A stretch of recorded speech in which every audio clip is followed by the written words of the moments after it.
Welcome to Charity Therapy, a podcast from Birkin Law about building better nonprofits. I'm your host, Jess Birkin.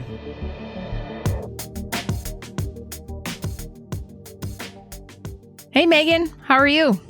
I'm doing well, Jess. How are you doing? You know, I'm good. I'm living the dream. We had some crazy storms here last week in Minnesota, and I got a little water in the basement. So, I'm feeling the homeowner pain today as I look at new gutters and excavator services.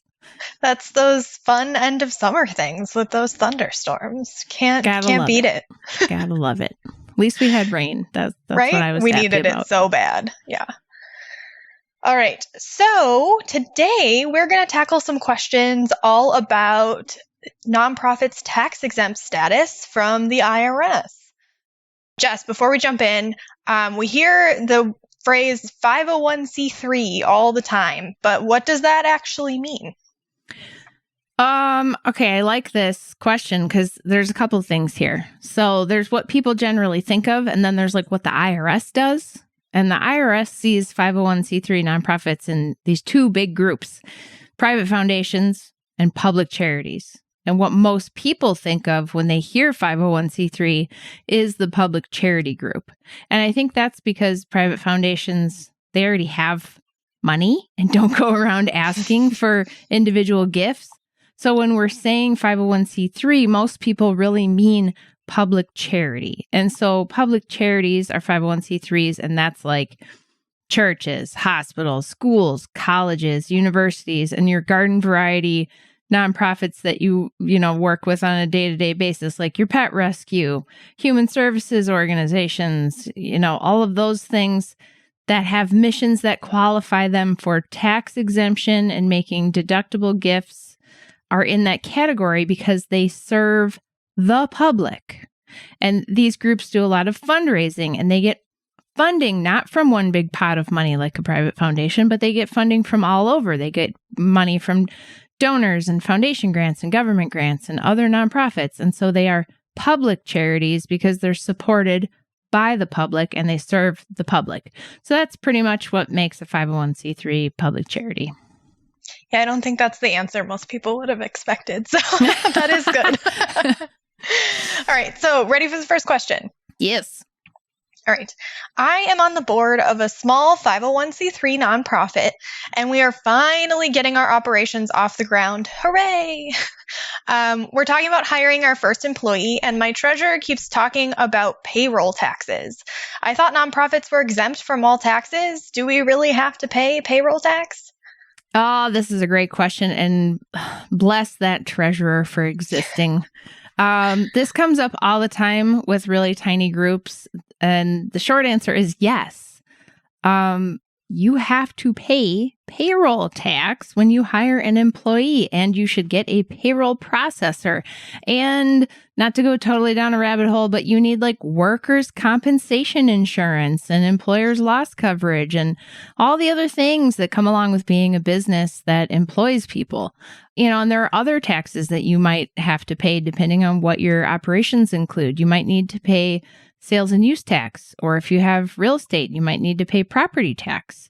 So when nonprofits say they're tax exempt, a lot of smaller folks that don't have a ton of experience in the professional world of nonprofiting, they just think it means, but we're a nonprofit and we don't pay taxes. Well, that's just income tax exemption. It's not all tax exemption. As much as you might hope. Yeah, you're right. Fingers crossed that maybe the IRS won't notice is not a viable strategy for this group. So yes, the treasurer is correct. You do have to pay payroll taxes and do other things that businesses have to do. You just don't have to pay income tax unless it's unrelated business income, but that's a whole nother question for another day. We'll put a pin in that one and come back to it later. Okay, great. So question number 2, I have 2 nonprofits, a 501c3 and a 501c4. The 2 organizations work together towards the same mission, but obviously the C4 does the lobbying that the C3 cannot do. I was thinking it might be easier to merge them into one nonprofit so we can do all the work that we're doing under one name and one entity. Is it possible to have one nonprofit with two tax-exempt statuses? Okay, so anytime someone starts out with, I have a nonprofit, it automatically just makes me nervous. I'm always like, where's your board? Where's the we in this situation? But, whatever, I digress. I'm going to conclude this is a very small group when people say, I have a nonprofit. So the straight answer is just no. A nonprofit cannot have two tax-exempt statuses. The IRS is not running a buffet. You can't take a little from every plate. That's just not how it works. But that's not to say that there are no solutions. It could be possible that the nonprofit would be less complicated as just a C3. A lot of people who are running very small nonprofits or don't have a ton of nonprofit tax and compliance and operations experience just think a C3 cannot do any advocacy or lobbying work. They hear about you can't have political activity, and that means you can't advocate, do government relations or lobbying, and that's just not true. They can do some things. They can do some lobbying, but the key word there is some. You can't do political activity. That's a different episode. The big thing is whether this lobbying is a substantial part of their activity. Now, how the hell do you calculate what is substantial? Well, there are a couple of different methods, and, I don't want to get into the weeds about percentages and H elections. I'll just say this person should be asking their nonprofit CPA or their attorney for some guidance around whether they could combine the two organizations based on the amount of total activity that would be for the one nonprofit. And because that might save them the administrative burden of running these two corporations and keeping it all separate. And that's what's important to me about this question is that can be a lot. Mm-hmm. Running a nonprofit, and this person who says, I have a nonprofit, I tend to infer this is a very small operation. I have a nonprofit, generally, probably you don't have a C-suite and an org tree with a bunch of staff, or you wouldn't be saying it that way. And that might be why they're looking to consolidate, because you and I both know running a nonprofit is a lot of work. And it's more than most people imagine it's going to be when they start out. And then multiplying that by 2. Yeah. It's just right. all and the things. Two keeping it all separate, right? Mm-hmm. You're working kind of jointly on this thing, but you have to keep all these separate books, and you have to make sure these expenses stay over here and that you don't get in trouble by just the whole thing can be very complicated. So this group could theoretically have one organization. They may have just knee-jerk reaction created a C4 thinking they had to and they don't have to, or they could have so much activity in there that it would be substantial. I don't know, but they should get some advice on that. Yeah, for sure. Okay, we've got one more question here today. And the writer says, I started a nonprofit a few years ago, and we filed the Form 1023-EZ and got our 501c3 status. The organization was pretty much in sleep mode since then because I was going through some personal issues that kept me from putting enough effort into getting things going. Now I'm back and ready to go, but I just got a letter from the IRS saying that my status has been revoked.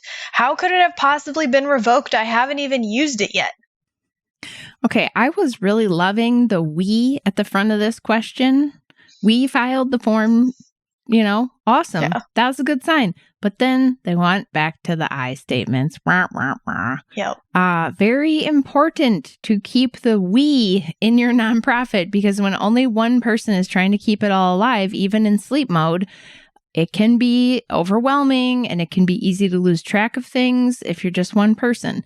That's my guess about what happened here. Just reading between the lines, The letter from the IRS, without seeing it, is probably a notice of revocation. The notice letter probably says, hey, nonprofit X, you're no longer income tax exempt. Please start filing your taxes accordingly. Sincerely, the IRS. Why does that happen? Well, you haven't even used it. That is, That whole... It's like a shirt. I haven't even gotten to wear it yet. Right. Yeah, it's problematic. But look, the IRS doesn't care if your nonprofit was active or inactive. What they care about is compliance. Like all nonprofits, even the tiniest ones, have to file a tax form each year. It's the Form 990. And for the smallest nonprofits, it's the 990N. And it's online and it's super easy to do, even though it can be intimidating for people who are just starting out. But it's also very easy to forget to do if you kind of aren't doing anything and just living your busy life or dealing with personal problems. So my guess is this person's board sort of fell apart. They're sort of trying to keep it alive on their own. They forgot to file the 990N in the first year. They forgot to file the 990N in the second year. And then they forgot to file the 990N in the third year. And in the third year in a row, when you haven't filed, the IRS says, yoink, you're done. And they take away your tax exempt status. Because if you can't even do the compliance thing that they pay attention to, just that one, because there's like loads and loads of other things that you're supposed to be doing that they don't necessarily check up on routinely, right? It's only if you get audited. If you can't do that one thing that they expect from you every year without fail for 3 times in a row, then it just goes bye-bye. And this can be really hard for small nonprofits because like it can be a lot of effort to apply for tax exemption. And, you remember we've had a few clients where they just really started to get traction and then this happens. Like, because they are just starting to get traction and they've kind of lost track of the compliance details, which is even worse because suddenly people want to give you money and you can't say you're a C3 anymore. The IRS doesn't care. They don't care and they don't have time to figure out if the nonprofit is sleeping or it's not doing anything or it's just getting going. They just need to know that you're doing the thing they want you to do. And when their database triggers this error, it's automatic. That letter just goes out. It's not like some jerk at the IRS looked at your file and said, I'm going to crush them. It's just an automatic process. It's called automatic revocation, and it's not personal to you. There are some fixes. You can just reapply and let there be like a gap in your exemption time, which if you've been doing nothing is probably okay. If you need to get retroactive reinstatement so that people who did give you money previously can continue to rely on that deduction, that can be harder. And especially for the little guys, that's why we're building our DIY Mission Guardian solutions for people like this that can't really afford to hire me for white glove service, right? But also, this person, I would just encourage them to really take a hard look and consider, is this worth doing? Like, are you really ready to go? Or have you been sort of doing the self-flagellation shame spirals for the last several years about how you haven't really been doing this and you're beating yourself up about it. And now you're like, I'm going to do it. And maybe you don't need to do it. Maybe it's not the most important thing in your life. And maybe it's okay to just close down the nonprofit at this point. You've lost the tax exemption. So this is just a good point to say, is this something I truly want to put the effort into, breathing new life into, getting the board activated, doing the fundraising, doing all the compliance? It's okay to say that didn't work. Sometimes feeling bad about not doing it is mentally worse for you than just letting it go. Mm-hmm. Yeah, and letting it go can feel so hard when it's like, people often start nonprofits for personal reasons or because they have some sort of emotional connection to the mission. So it's a hard pill to swallow, but sometimes it is the best for you to just let that go. So yeah, and I mean, I know as like an overachiever that I'm better about it now, but historically I've tended to say yes to too many things. It's like sometimes you just got to say no to something, Who knows? Maybe this person's been going to treatment, getting their life completely back on track. That's a little bit more important than running a charity right now. Right. So depending on your circumstances, like give yourself some grace. Like you don't have to do this. Totally. Awesome. So Jess, talked a lot about tax exemption. If we only remembered 2 things from this episode, what would they be? Number one, nonprofits do pay tax. They just don't pay income tax. They're regular businesses that have to live in the business world, and they have a special income tax status, but it's not a hall pass to avoid all responsibility. So stay on top of what your requirements are, especially if you're hiring an employee. That's a big step. And then I guess number 2 is file that 990. File your 990. It is the one thing that you can rest assured the IRS is looking for. They might not audit you, but they will know if you don't file your 990. So file it on time. And if things are rough, that's the one thing you got to make sure you do. Megan, thanks for being my co-pilot today. This was a good one. Yeah, these were some good questions. Folks, if you enjoyed this episode, do us a huge favor. Share it with a friend. Rate, review, subscribe on your podcast app. It really helps out the podcast. If you have a question or a story to share, I want to hear from you. Send me a note online. Leave me a voice memo by calling 612-208-9120 or find us at charitytherapy.show. Thanks for listening. All right, folks, that's our show. Be sure to follow me on Instagram or Twitter at Jess Birkin. We want to hear from you. Send us a message at our website, charitytherapy.show. And don't forget to subscribe to our newsletter at birkinlaw.com/signup. Charity Therapy is a production of Birkin Law Office, PLLC. Our theme song is by Whalehawk. And remember, folks, this podcast is produced for your entertainment and is not a substitute for actual legal advice.